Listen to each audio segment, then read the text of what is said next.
Chers amis, chers téléspectateurs, depuis 2 semaines déjà, nous avons commencé un cheminement extraordinaire à travers les actes des apôtres.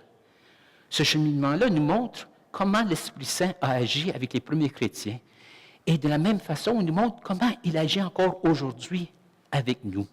Si vous voulez bien, nous allons accueillir chaleureusement notre conférencier pour aujourd'hui, le Père Christian Dionne.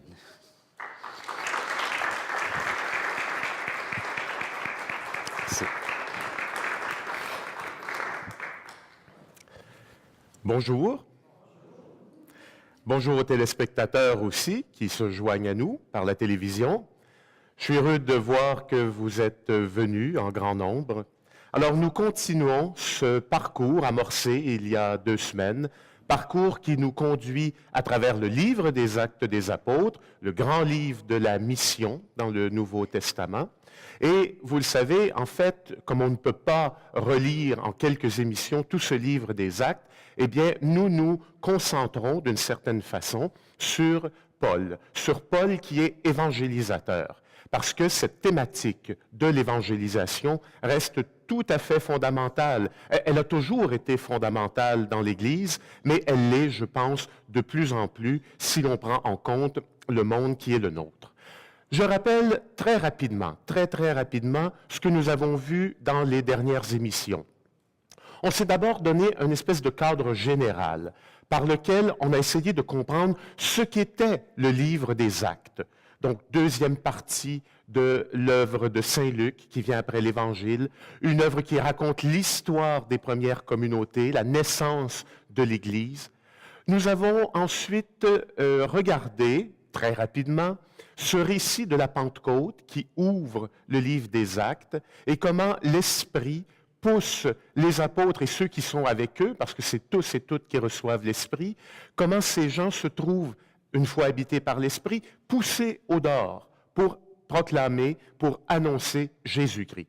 Et nous avons vu enfin comment cette annonce de l'Évangile va aller toujours plus loin géographiquement, je dirais, et on sait que le livre des Actes se terminera à Rome, mais plus loin également culturellement. Et c'est ça qui est fondamental et qui, je pense, peut nous interpeller aujourd'hui d'une manière extraordinaire.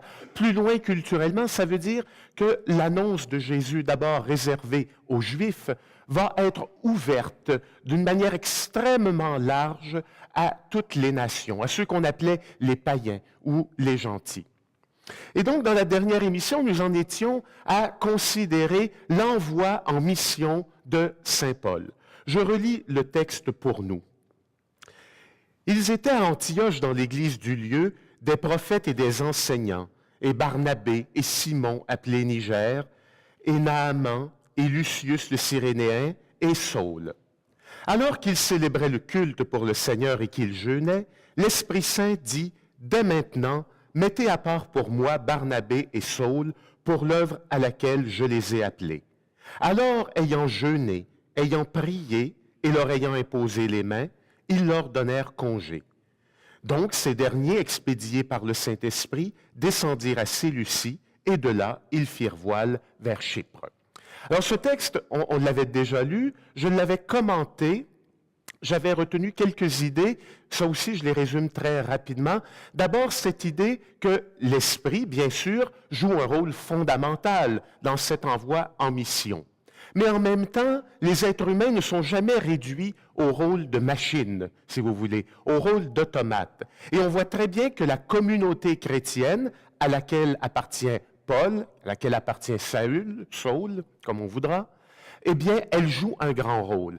Elle joue un rôle en priant, en jeûnant, en imposant les mains aux 2 missionnaires et en les expédiant, littéralement, en les envoyant en mission.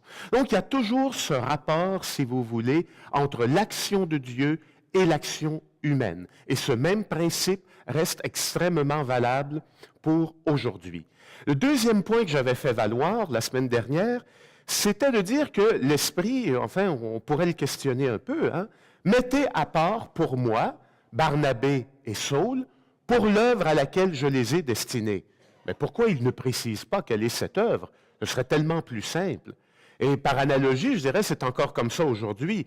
On aimerait bien ça avoir des réponses toutes faites, des réponses claires, des réponses... Et voyez, même là, ce n'est pas clair. Ce sera à la communauté, ce sera à Paul et Barnabé, à travers leur expérience missionnaire, à découvrir, peut donner un autre mot, à discerner ce que l'Esprit veut.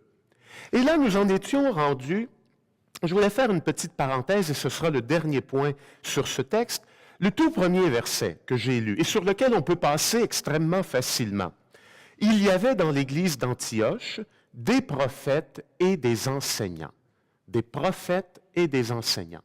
On nous donne ici le titre, ou les titres plutôt, de 2 ministères qui existaient dans l'Église ancienne. Le ministère de prophète, le ministère d'enseignant. Des ministères qui, d'une certaine façon, continuent encore dans l'Église, mais ils ne continuent plus de manière formelle. On ne peut pas aller voir Monseigneur Prendergast et dire « Voudriez-vous m'ordonner prophète? Ou voudriez-vous m'ordonner enseignant? » Il va dire « De quoi vous parlez? » Mais c'était des ministères qui existaient dans l'Église ancienne.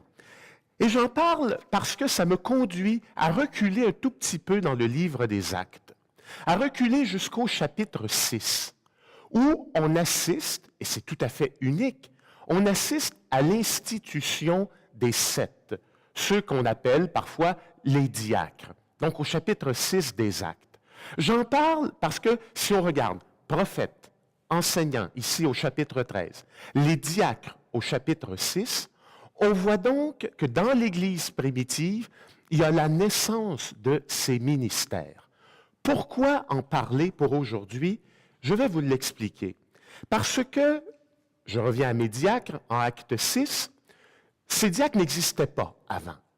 Avant, c'était les apôtres, les 12, qui faisaient tout dans l'Église. L'enseignement, gestion de la caisse commune, l'évangélisation, tout ce que vous voulez.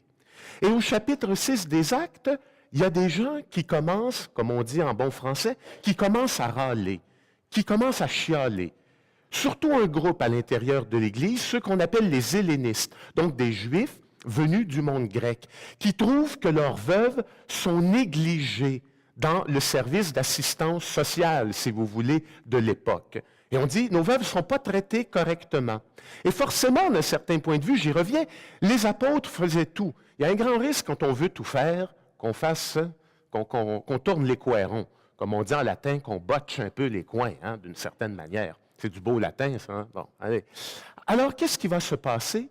Ce sont les apôtres eux-mêmes qui vont dire à la communauté, discernez parmi vous des gens qui pourraient remplir ce ministère d'aide aux veuves, qui pourraient donc accomplir cette tâche, et nous, les apôtres, nous allons garder le ministère de la parole, et donc on va commencer à séparer les tâches, à diviser les ministères. Et c'est pourquoi, je reviens à mon texte d'Acte 13, l'envoi de Paul en mission, quelques années après, on a le ministère de prophète, on a le ministère d'enseignant. Pourquoi parler de cela? Parce que, et c'est ça le point central que je veux faire ressortir, remarquez-vous que les ministères dans l'Église primitive sont nés en fonction des besoins. On observe un besoin dans la communauté et on va créer un ministère pour répondre à ce besoin. À mon avis, il y a quelque chose d'extrêmement interpellant pour nous aujourd'hui. Quels sont les besoins que nous observons dans notre Église? Des besoins du 21e siècle, les besoins de 2013, 2014 et des années à venir, et de quel genre de personnes aurions-nous besoin? Là, il ne faut pas me faire dire ce que je n'ai pas dit.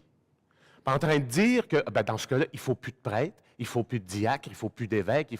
Bien sûr, ces ministères-là sont permanents, mais que pouvons-nous ajouter pour compléter? Que pouvons-nous ajouter pour compléter? Être attentif aux besoins dans notre Église. Et en ce sens-là, je reviens sur mon texte d'Acte 6 qui montre la création des ministères, ministère de diacre ici. Et vous remarquez comment l'Église a été audacieuse. L'Église du temps n'était pas frileuse du tout. Elle aurait eu toutes les raisons dans un contexte où les communautés étaient encore très fragiles, très petites, pas du tout reconnues. Il y avait une certaine forme de persécution qui commençait à naître. On aurait eu toutes les raisons pour dire « restons petits, modestes, ne déplaçons pas trop d'air ». Et non, on a osé, on a été audacieux.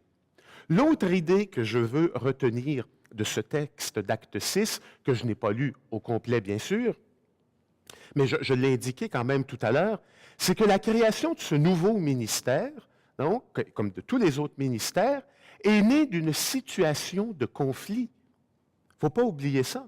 C'est né d'une situation de conflit. Rappelez-vous donc les veuves du groupe des Juifs hellénistes qui se trouvaient négligés, et ça râle fort. Donc, Luc, quand il nous raconte l'histoire de l'Église primitive, on aurait pu dire, écoutez, c'est les premières années, on va mettre tout ça beau. Toutes les petites tensions qui ont pu exister, puis parfois même les grosses tensions, nous n'en parlerons surtout pas. Mais c'est exactement ce que Luc a choisi de ne pas faire. Dans les Actes des Apôtres, il fait état des conflits qui ont marqué l'Église primitive. Mais en même temps, si vous remarquez dans ce cas précis, et il y en aura d'autres dans la suite des Actes, c'est des conflits qu'on va parvenir à résoudre de manière positive et féconde. De manière positive et féconde.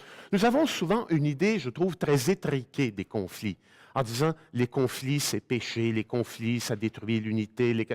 Ça peut faire ça, ça peut le faire, mais ça peut également conduire à du neuf.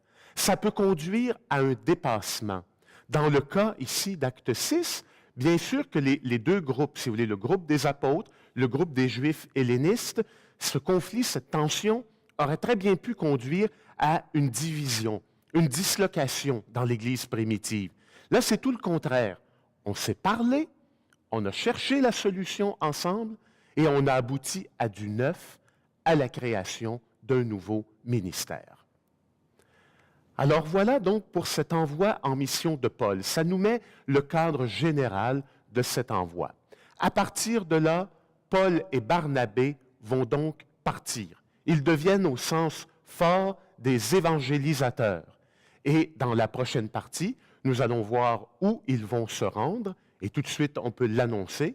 Ils se rendent dans une ville importante de l'époque, à Antioche de Pisidie. De par notre baptême, nous sommes tous appelés à proclamer à temps et à contre-temps que Jésus est Christ et Seigneur. C'est pourquoi Foi et Télévision chrétienne vous invite à faire parvenir votre don à l'adresse indiquée à l'écran. Nous vous remercions de votre grande générosité et de vos prières.